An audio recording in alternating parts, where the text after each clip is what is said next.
Ageo. Vamos a revisar Ageo capítulo 1, solo el capítulo 1, ¿sí? Vamos a darle un pequeño resumen al capítulo 1.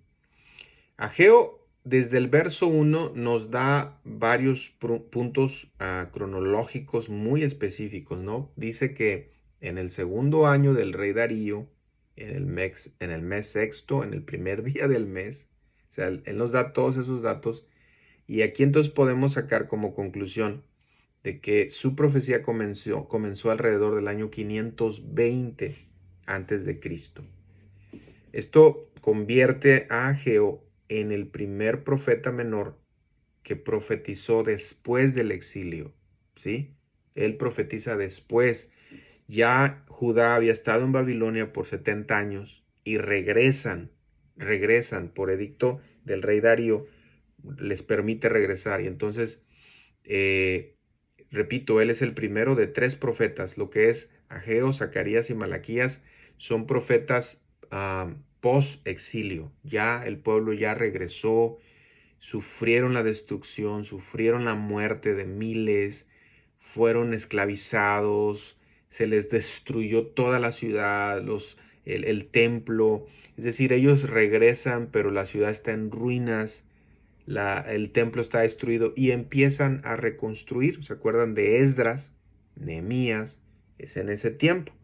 Esdras y Nehemías pues lideran esa reconstrucción y ese regreso a Judá, ¿no? Bueno, Ageo. El mensaje de Ageo, son solo 2 capítulos, se centra en el verso 2, ¿sí? Se centra en el verso 2. Vaya a Ageo 1, 2. Estamos en el capítulo 1, verso 2. Dice, así ha hablado Jehová de los ejércitos, diciendo, este pueblo dice, no ha llegado aún el tiempo de que la casa de Jehová sea reedificada. Este es el mensaje en los 2 capítulos, ¿no?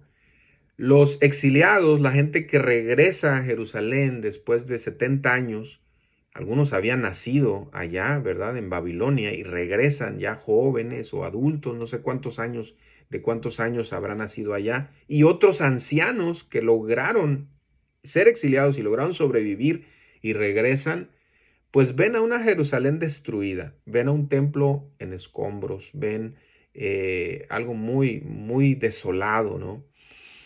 Sin embargo, Dios les reclama porque ellos empezaron a construir sus casas y dejaron la casa de Dios, el templo de Jerusalén, lo dejaron sin reconstruir. Junto con Esdras, cuando regresan, lo empezaron a reconstruir, pero duró 2 años ese impulso, ese trabajo, y lo abandonaron por 18 años.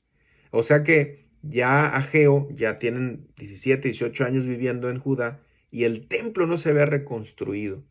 Así que en los versos 3 y 4, Ageo expone esas prioridades equivocadas, ¿no? Dios veía y escuchaba sus excusas. Ellos dedicaron tiempo para reconstruir sus casas, ¿no? Pero dejaron la casa de Dios. Dice Dios que dedicaron tiempo a sus casas artesonadas y vivieron en tal comodidad personal y lujo mientras que la casa de Dios estaba desierta. Ahora, no es que el problema estaba en que Dios no quería que reconstruyeran sus casas, no, ese no era el problema era de que no quisieron que la obra de Dios, la casa de Dios se reconstruyera a la misma medida que fueron ellos prosperando, dejaron a Dios al último. Y eso es lo que muchas veces nos pasa a nosotros. A veces nosotros solo pensamos en nuestra comodidad, en nuestro lujo, y nos olvidamos de la obra de Dios. Nos olvidamos del evangelismo, nos olvidamos de la iglesia, nos olvidamos de cosas que son de la obra de Dios, ¿no? Y es el mismo reclamo, hermanos. Debemos no tan solo cuidar lo nuestro y la casa y la familia y una casa más grande y más carros y esto y lo otro. ¿Y la obra de Dios? ¿Te preocupa la obra de Dios o eso no? Ageo les reclama al pueblo de Israel, ¿no? Y de los versos 5 al 6, yo quiero que tomen nota del verso 5 al 6, porque Ageo le pide al pueblo a través o de parte de Dios que reconsidere su dirección de su vida. Y en el verso 6 les dice, sembráis mucho y recogéis poco. Coméis y no os saciáis. Bebéis y no quedáis satisfechos. Os vestís y no os calentáis. Y el que trabaja jornal recibe su jornal en saco roto. Es decir, si nuestras prioridades están equivocadas, nada, hermanos, nada nos va a satisfacer. Si nuestras prioridades están equivocadas, cada logro, cada éxito va a venir pronto con un deseo de algo más porque no nos satisface. Dices, ay, es que ya logré esto, pero me siento vacío. Ay, ya tomé esta bebida, comí esta comida, pero como que quiero algo más. No estás satisfecho porque has dejado a Dios en segundo lugar. Y es lo que estaba pasando en el pueblo de Israel. Pon a Dios en primer lugar. Tus proyectos, tus metas, qué bueno, gracias a Dios, pero eso no va a saciar tu alma. Lo que va a saciar tu alma es que te involucres en la obra de Dios, es que vivas la obra de Dios, como este pueblo. Ellos no sabían nada de la obra de Dios, dejaron el templo ahí a medias, ¿no? Y lo que les importaba eran sus proyectos. Desde los versos 7 al 11, Dios les dice lo que deben hacer. Deben hacer reconstruir el templo, reconstruyanlo, se acabó. Finalmente viene la respuesta a, a este reclamo de Ageo. Y el verso 12 dice que obedecieron a Dios y temieron su presencia. Esto es hermoso, ¿no, hermanos? Cuando obedecemos al Señor, decimos, Señor, tienes razón. Tomo esa corrección y voy a cambiar. Y ellos lo hicieron. En el verso 12 dice que lo hicieron. Y de los versos 13 al 15, y con esto acabo, Dios responde a su pueblo. Cuando obedecemos, hermanos, Dios nos anima.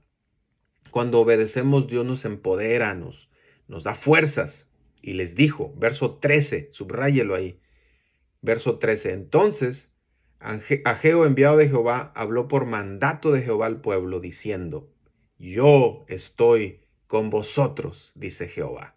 Aleluya. Wow, yo estoy con vosotros. O sea, les llamó la atención, les dijo cuál era el problema. Ellos obedecieron, aceptaron y dijeron, vamos a trabajar en la obra de Dios, vamos a poner al día el templo de Dios. Y entonces Dios les responde, yo estoy con vosotros.